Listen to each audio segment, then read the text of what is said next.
The world is changed. I feel it in the water.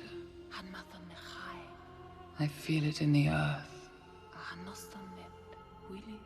I smell it in the air.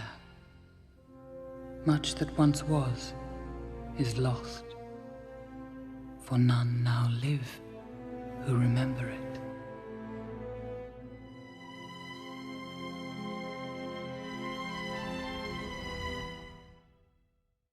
What's going on, everybody? Hope you're having a wonderful night or day. It's been some time since we talked about news surrounding the Amazon Lord of the Rings MMO.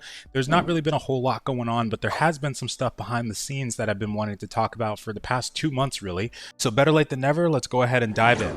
Before we continue, I'd like to give a special thanks to the sponsor of this video, Xsolla. If you're an aspiring or established or someone who's hoping to become a content creator, Xsolla has an influencer platform where you can sign up for different programs hosted by developers like the ones for Dune Awakening, and through these programs you get different revenue sharing capabilities and also free game keys. And Xsolla has recently launched a cash Mastercard, which is a virtual payment card for creators to access their partner network earnings quickly and securely with the minimal $10 withdrawal balance. This card is part of the free Xsolla Money account, which allows creators to access and use their earnings online and in stores anywhere where Mastercard is accepted. The Xsolla Mastercard can also be added to Apple Pay or Google Pay for additional convenience. In fact, I've already had the chance to use the Xsolla Mastercard from a payout in a recent campaign I joined. It was a major upgrade over the previous process. All I had to do is transfer my funds to the Xsolla Mastercard instead of the previous procedure, followed by clicking on the card directly, which brought me to this page that has show details. I clicked on that and entered my passcode that I was prompted to set up during this process, and I was able to see my card details, including card number, PIN code, and security code, which is everything you'll need to use it online. The Xsolla Mastercard is currently only available in the US, but availability in other regions will be coming soon, so be sure to stay tuned for that. If you'd like to check out this Mastercard, please be sure to click on my link in the description.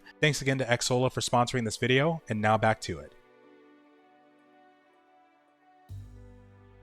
So if you're not familiar, the first thing to talk about is how, of course, the Amazon Lord of the Rings MMO is being spearheaded by Amazon Games, of course the developer of New World. Their Amazon Games Orange County studio is the one that's doing it, and they're partnered with the company that was called Embracer Group, which I'll be talking about in a second. And a big reason why they were partnered with this company is because Embracer Group holds a lot of the rights to the Lord of the Rings, Middle-earth kind of franchises. So although we haven't had a whole lot of news about the Lord of the Rings MMO from the Amazon side directly, there has been some news on the leadership side of the New World team, and also some news happening for Embracer Group. The first thing is on the New World team. It was announced that Scott Lane is no longer the game director of the company. He's still with Amazon Games, but it's unclear what his new role will be. In his place, Katie Kaczynski has been promoted to game director of New World. Now it is possible, because he's still a part of Amazon Games, that he might actually be a part of the team that is spearheading the Lord of the Rings MMO. That's completely possible, although nobody knows at this very moment, but they might actually talk about something like that closer to when the game starts getting promotion. The article that talks about this leadership change also mentions that people believe that Kaczynski stepping up can only mean good things for the future of New World. The article writer mentioned that they don't play the game much anymore. They still follow the updates though, and that New World has been looking better, and perhaps she's to thank for that.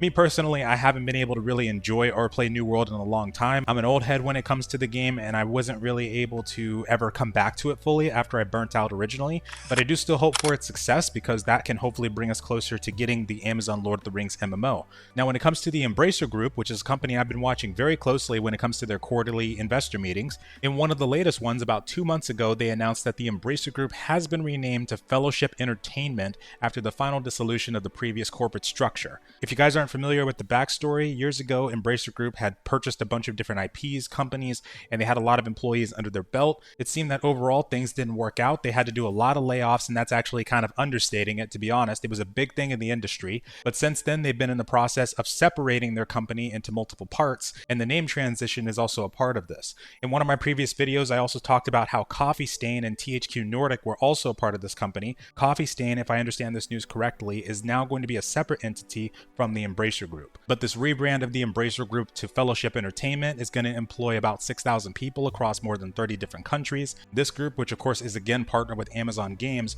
owns the commercial rights to J.R.R. Tolkien's works The Hobbit and The Lord of the Rings, as well as intellectual properties Kingdom Come Deliverance, Metro, Dead Island, Killing Floor, Darksiders, Remnant, and Tomb Raider, among over 300 other gaming IPs. And also they confirm it here, Fellowship Entertainment will consist of companies such as 4A Games, Aspyr Media, Crazy Labs, Crystal Dynamics, Dam Buster Studios, Dark Horse, Deca Games, Eidos Montreal, Flying Wild Hog, Gunfire Games, Limited Run Games, Middle-earth Enterprises, Milestone, PlayOn, Tarsier Studios, THQ Nordic, Tripwire Interactive, Vertigo Games, and Warhorse Studios, among more than 40 other companies. If we go directly to the press release article from their website, they talk about how following the communication on April 22nd, 2024, and the separation of Asmodee in February 2025, which is a company that I think is based around largely of like board games and stuff like that, the next step in the transformation of Embracer Group AB is now being initiated.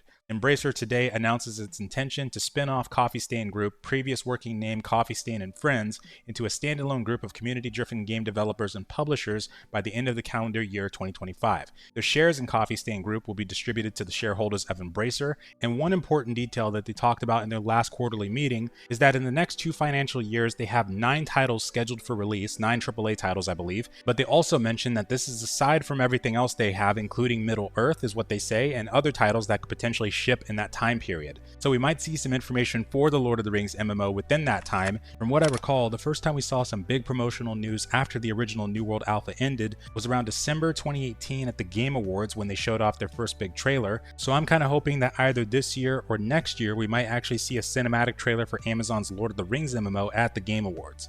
Or they might do it at the Summer's Game Fest next year. Since that was a cinematic trailer, I don't think it'll be too far off for that to occur, but we'll have to see how that goes. In the meantime, that's all the news we've got for the game, but I'll be sure to link some articles in the description below. Let me know what you guys think. Have a wonderful night or day. Thanks for watching, folks.